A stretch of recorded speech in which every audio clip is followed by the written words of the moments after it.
Olá, irmãos e irmãs em Cristo Jesus. Eu venho aqui gravar para vocês mais um vídeo aqui no meu canal da Bíblia, Ouvindo a Voz de Deus. E no vídeo de hoje é a lição da Escola Sabatina de Jovem, a lição de número 3, que tem como tema Assinatura do Designer. Mas antes de eu falar sobre este assunto, eu preciso da ajuda de vocês para se inscreverem no meu canal da Bíblia, Ouvindo a Voz de Deus, deixar o seu like, ativar o sininho das notificações para receberem meu vídeo e compartilhar meu vídeo para o maior número de pessoas do conteúdo do meu canal. Eu preciso da ajuda de vocês. Se inscrevam! Agora vamos orar pedindo a sabedoria de Deus na lição da Escola Sabatina de Jovem. Querido Deus e Pai, nos dê sabedoria para nós entendermos a lição da Escola Sabatina de Jovem. Que o Teu Espírito Santo nos ilumine, Pai. É isso que eu lhe peço e lhe agradeço em nome de Jesus. Amém. Então, como vocês estão vendo aí, o tema de domingo é o ateu que passou a crer. Em 1972, a sonda Pioneer foi lançada no espaço por sugestão de um cientista ateu. Nela foi colocada uma placa de ouro com centenas de bits de informação visual.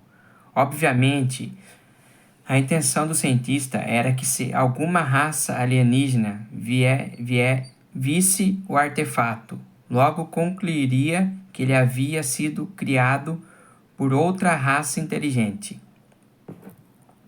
Curiosamente, esse mesmo cientista ateu não acreditava que o ser humano que fez a placa e tem bilhões de bits de informação em cada célula tivesse sido criado por um ser inteligente. Aqui está o desenho dele, né? Ele fazendo, o cientista aqui, ó. O desenho, fazendo tudo o que deveria fazer para ver se ia acontecer alguma coisa. Aqui está o texto-chave, né? Texto bíblico. O texto bíblico que está em Gênesis, capítulo 1, verso do 1 a 31, e Gênesis 2, verso do 1 a 25. Agora vamos aqui para o contexto. Conhecido por sua honestidade intelectual, sua vasta produção literária e seus debates provocativos, o filósofo britânico Anthony Flew foi durante décadas uma referência mundial entre acadêmicos e ateus. Aos 15 anos, Flew chegou à conclusão de que Deus não existia. Mais tarde, ao estudar a filosofia, tornou-se professor em Oxford, em outras universidades renomadas da Inglaterra. Nesse período, ganhou fama por sua defesa firme e sofisticada do ateísmo acadêmico. Mas em 2004, já com mais de 80 anos, Flew fez uma declaração surpreendente que abalou o mundo da filosofia e da ciência e cujos ecos ainda se fazem ouvir até hoje. Durante uma entrevista com o Dr. Gary Habermas, ele revelou que agora acreditava na existência de um criador inteligente. Apesar dos ataques, ele permaneceu firme e respondeu com lucidez: "Fui acusado por colegas de estupidez, traição, senilidade e todo tipo de coisa, sendo que nenhum deles leu uma linha sequer do que escrevi. Um ateu garante: Deus existe." Mas o que levou Anthony Flew a mudar de ideia sobre Deus, ele explicou: embora eu tenha sido um crítico ferrenho do argumento do designer, hoje vejo que, quando bem formulado, ele é uma defesa convincente da existência de Deus. Flew se referiu ao argumento teológico, o argumento do designer, que aponta para a existência de um Criador com base na ordem e complexidade do universo. Ele afirmou que foram justamente essas evidências vindas da descoberta da física e da biologia que o fizeram abandonar o ateísmo e reconhecer que a explicação mais razoável para a harmonia de cosmos é a existência de um Criador inteligente. Falar em designer inteligente vai muito além de discutir dados e argumentos. É abrir uma janela para o coração de Deus. A criação reflete quem Ele é, um Deus de beleza, propósito, ordem e amor. Quando contemplamos a natureza, enxergamos os traços desse designer, mas A narrativa da criação em Gênesis que nos revela porque tudo foi feito e quem está por trás de cada detalhe. Quem está por trás de cada detalhe? Deus. Foi Deus que criou tudo, como esse ateu que passou a crer em Deus falou. Deus criou tudo. Vamos para a parte de segunda-feira. Gênesis pagão. A maioria dos relatos pagãos sobre a criação, comuns em culturas como a Babilônia, o Egito e a Suméria, compartilha duas características principais. A primeira é que a maioria dessas histórias, a natureza é a origem dos deuses. Nessas narrativas, os deuses surgem a partir de elementos naturais, como a água, o céu e o caos. No relato babilônico, Enuma Elish, por exemplo, há uma batalha cósmica entre as águas primordiais, e é nesse ambiente caótico que os deuses nascem e mais tarde moldam o mundo. Mitologias gregas, nórdicas e hindus também seguem esse mesmo padrão. De certo modo, até o ateísmo, que considera a natureza como a origem de tudo, acaba caindo nessa mesma lógica. A segunda característica marcante é o papel insignificante da humanidade.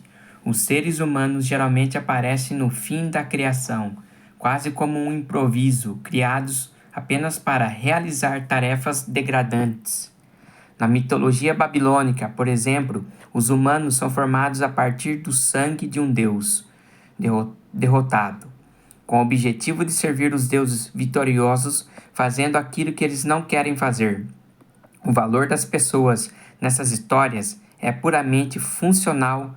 Elas existem para satisfazer os desejos dos deuses.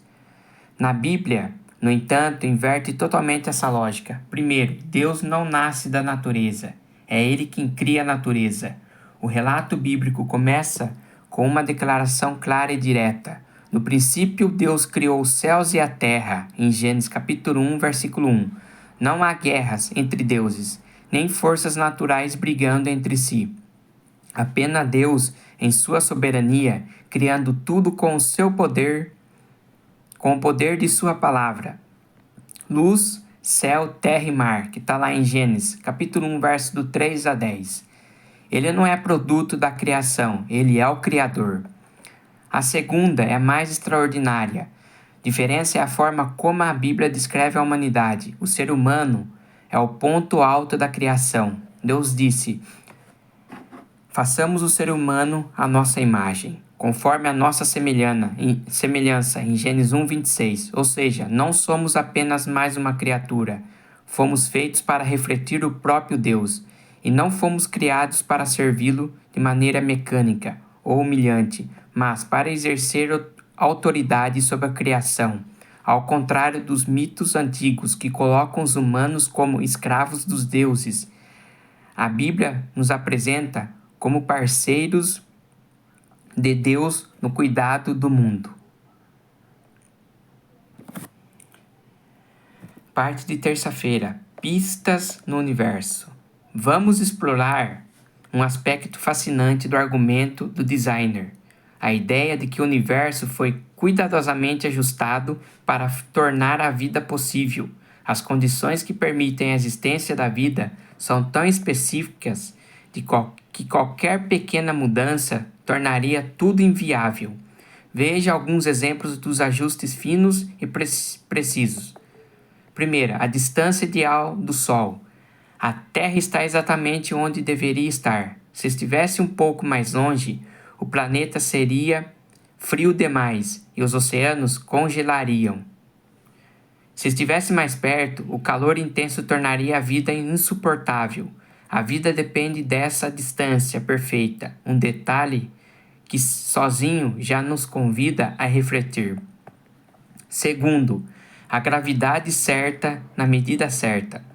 A gravidade da Terra tem exatamente a força necessária para sustentar a vida como a conhecemos. Se fosse significativamente mais forte, a atmosfera poderia reter gases indesejáveis, como metano ou amônia, em concentrações potencialmente tóxicas.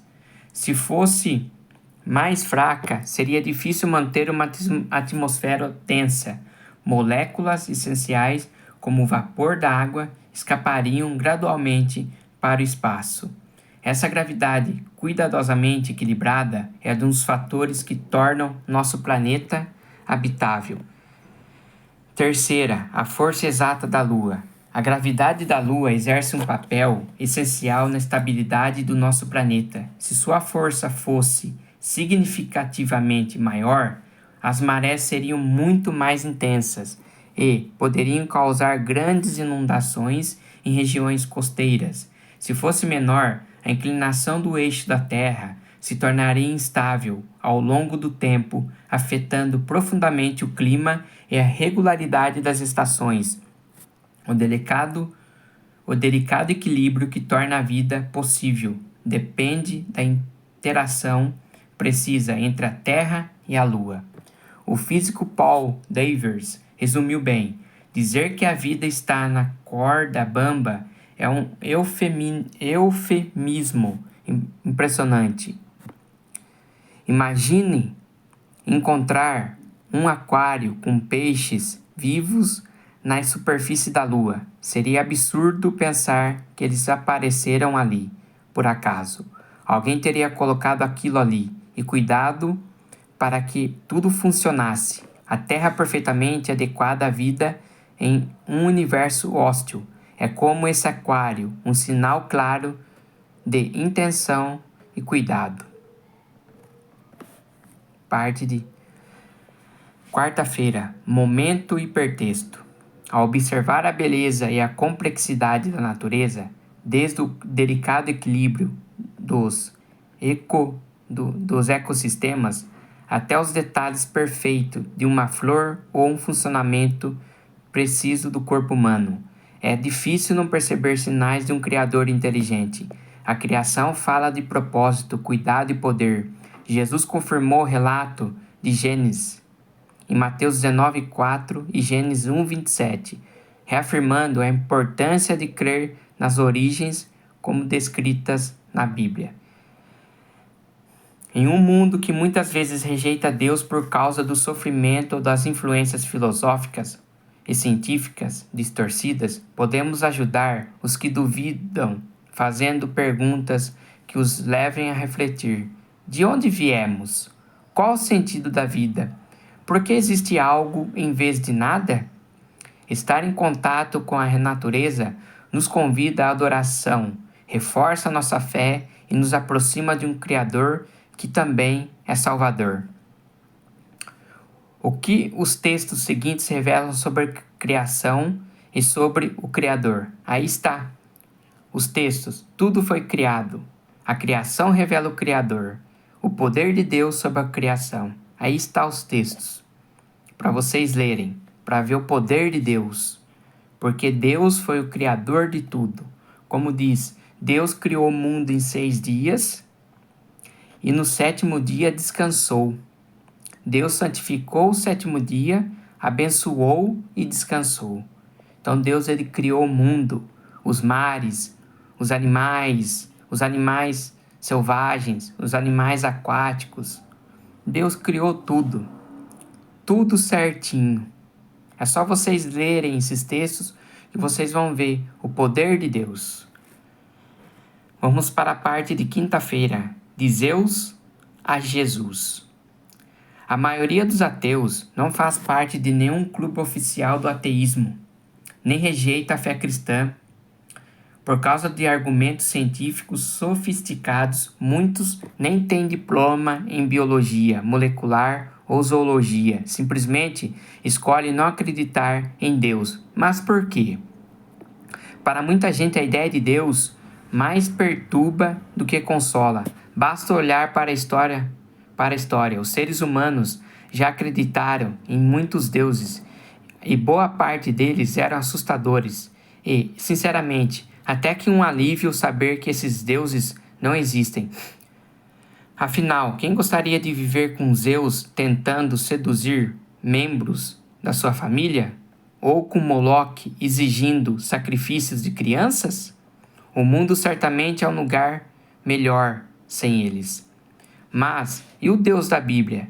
Ele seria só mais um desses deuses terríveis? Será que devemos colocá-lo no mesmo saco e simplesmente descartá-lo? Também é aqui que tudo muda. O Deus da Bíblia é completamente diferente. Em Colossenses 1, versos 16 e 17, o apóstolo Paulo escreveu: pois nele foram criadas todas as coisas.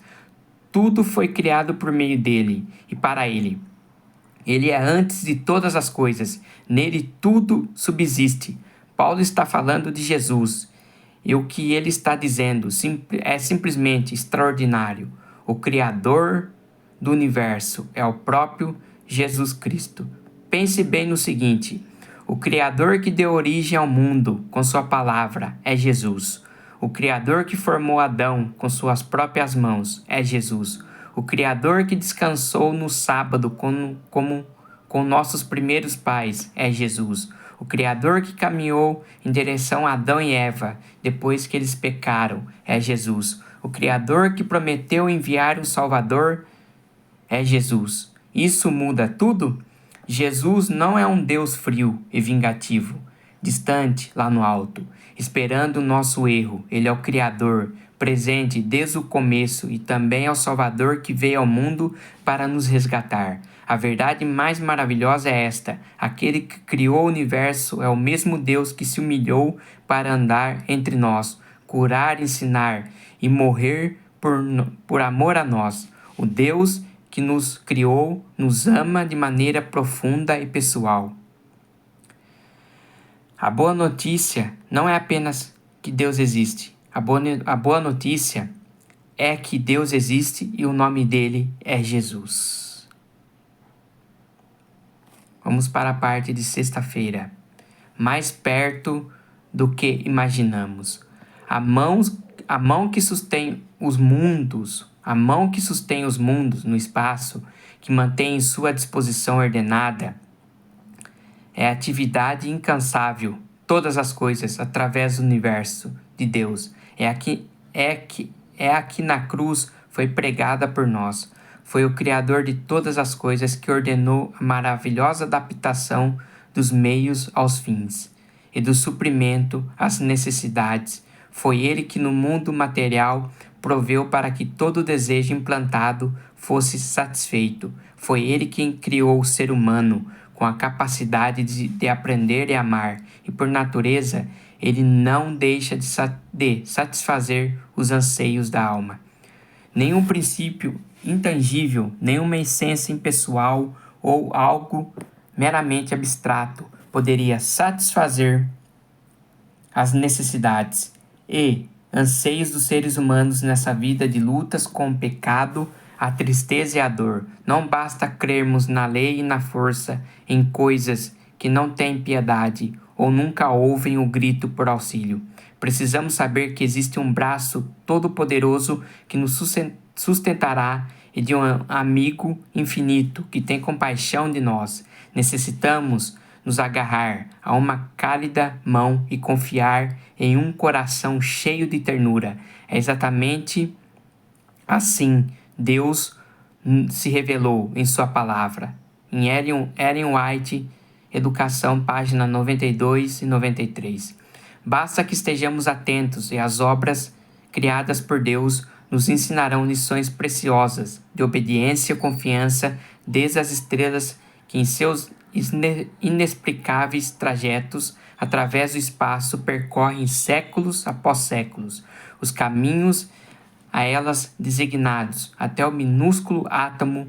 As coisas da natureza obedecem à vontade do Criador, e Deus cuida de tudo e sustenta tudo o que criou. Aquele que mantém as incontáveis mundos na imensidão do universo também se preocupa com as necessidades do pequeno pardal, que sem qualquer temor eleva seus humildes gorjeios. Ellen White, Caminho a Cristo, página 54. Deus se preocupa com tudo. Deus, Ele cuida de nós. Como cuida dos passarinhos, Deus cuida de nós. Deus é misericordioso.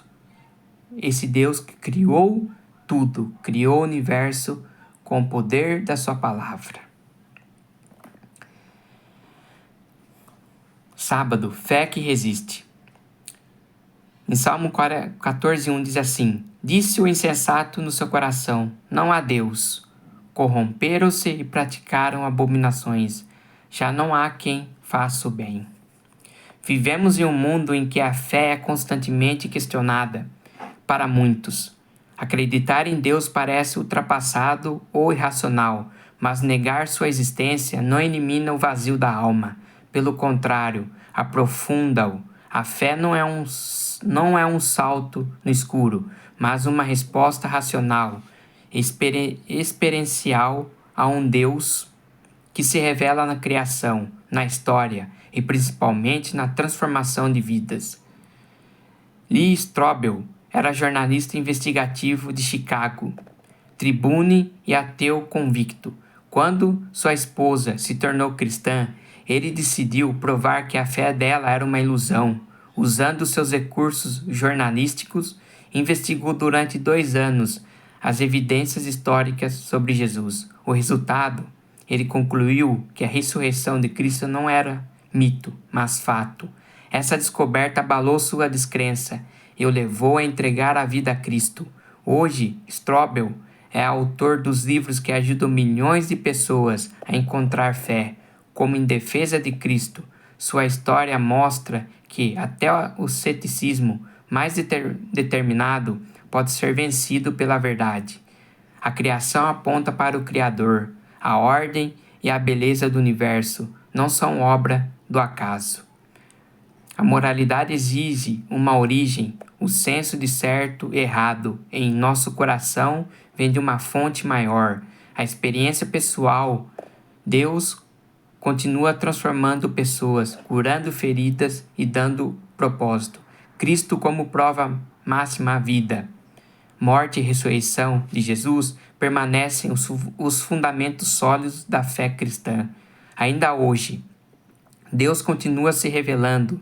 Se você está passando por um momento de incerteza sobre a existência de Deus, tente experimentá-lo na prática. Você não irá se arrepender. Então, meus queridos, essa foi a lição da Escola Sabatina de Jovens. Que vocês se inscrevam no meu canal da Bíblia Ouvindo a Voz de Deus, deixe seu like, ative o sininho das notificações para receber meu vídeo e compartilhe meu vídeo para o maior número de pessoas o conteúdo do meu canal. Preciso da ajuda de vocês e até meu próximo vídeo. Tchau!